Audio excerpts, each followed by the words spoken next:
அப்போ ஒரு சில ஃப்ளெக்ஸி கேப் வந்து அதிக ரிட்டர்ன் கொடுத்துருக்கு, பராக் பாரி கொடுக்க முடியல.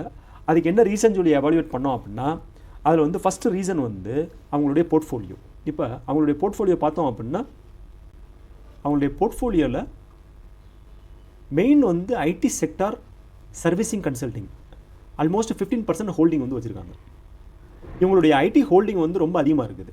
இன்னொன்று, இப்போ ஐடி பங்கு வந்து பார்த்தீங்க அப்படின்னா எல்லா ஐடி பங்குமே வந்து இப்போ டிசிஎஸ் பாருங்கள், இப்போ டிசிஎஸோடைய ஆல் டைம் ஹைலேருந்து வந்து பார்த்தோம் அப்படின்னா 5 இயரில் பார்த்தோம் அப்படின்னா பர்ஃபார்மன்ஸ் பார்த்தோம் அப்படின்னா 4553 போயிட்டு இப்போ வந்து 2269, ஆல்மோஸ்ட் 50% டவுன்.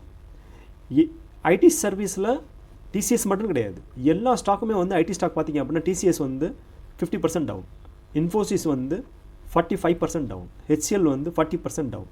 இப்போ இவங்களுடைய போர்ட்ஃபோலியோவில் பார்த்தோம் அப்படின்னா இப்போ ஹெச்டிஎஃப்சி பேங்க் வந்து 8% இருக்குது, பவர் கிரிட் கார்பரேஷன் 6% இருக்குது, ஐடிசி 6%, பஜாஜ் ஹோல்டிங் 6%, 4%. இப்போ இவங்க வந்து ரீசனாக என்ன பண்ணியிருக்காங்க அப்படின்னா ஐடி ஸ்டாக் வந்து ஆட் பண்ண ஆரம்பிச்சிருக்காங்க. இப்போ இவங்களுடைய போர்ட்ஃபோலியோவில் வந்து பார்த்தோம் அப்படின்னா இப்போ இன்ஃபோசிஸ் இப்போ ரீசெண்டாக வந்து 0.37%, ஆல்மோஸ்ட் 2.9%.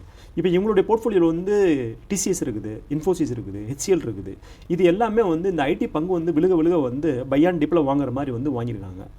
இவங்களுடைய போர்ட்ஃபோலியோ வந்து 15% வந்து ஐடி சர்வீசிங் கம்பெனிலேயே தான் இருக்குது. இது வந்து ஒரு ரீசன். ஏன்னா வந்து லாஸ்ட் வந்து 2 இயராகவே வந்து ஐடி ஸ்டாக்ஸ் எல்லாமே வந்து கீழே வருது, இவங்களுடைய போர்ட்ஃபோலியோ வந்து பர்ஃபார்மன்ஸ் வந்து குறைக்குது. இது வந்து ஒன் ஆஃப் த ரீசன்.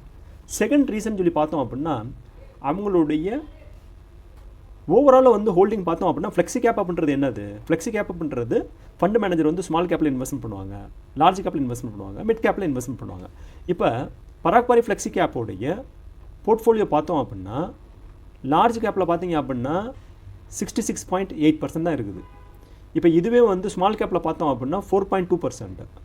இப்போ இதுவே வந்து மிட் கேப்பில் பார்த்தோம் அப்படின்னா 1.8%. அப்போ இவங்களுடைய போர்ட்ஃபோலியோ பார்த்தோம் அப்படின்னா லார்ஜ் கேப்பில் 66%, ஸ்மால் கேப்லேயும் மிட் கேப்லேயும் வந்து 4%, 2%, க்ளோஸ் டு 6% தான் வந்து இவங்க வந்து ஸ்மால் கேப்லேயும் மிட் கேப்லேயும் வச்சுருக்காங்க. 66% வந்து லார்ஜ் கேப்பில் இருக்குது, க்ளோஸ் டு 12% வந்து அவங்க வந்து யூஎஸில் வந்து பெரிய கம்பெனியில் இன்வெஸ்ட்மெண்ட் பண்ணியிருக்காங்க, கூகுள், அல்ஃபாபெட்டா பண்ணுற மாதிரி. அப்போ இவங்களுடைய ஓவரால் போர்ட்ஃபோலியோ வந்து லார்ஜ் கேப்பில் தான் இருக்குது, ஸ்மால் கேப்லேயும் மிட் கேப்லேயும் வந்து இவங்களுடைய பார்ட்டிசிபேஷன் ரொம்ப கம்மியாக இருக்குது. ஃப்ளெக்ஸி கேப்புன்னும் போது ரிட்டன் வந்து உங்களுக்கு வந்து லார்ஜ் கேப்பை தவிர வந்து லார்ஜ் கேப் நிஃப்டி 50 காட்டில் வந்து ரிட்டன் வேணும் அப்படின்னா ஸ்மால் கேப்லேயும் மிட் கேப்லேயும் பர்சன்டேஜ் அதிகமாக இருந்தால் மட்டும்தான் வந்து போர்ட்ஃபோலியோவில் வந்து அவங்க வந்து எடுக்க முடியும்.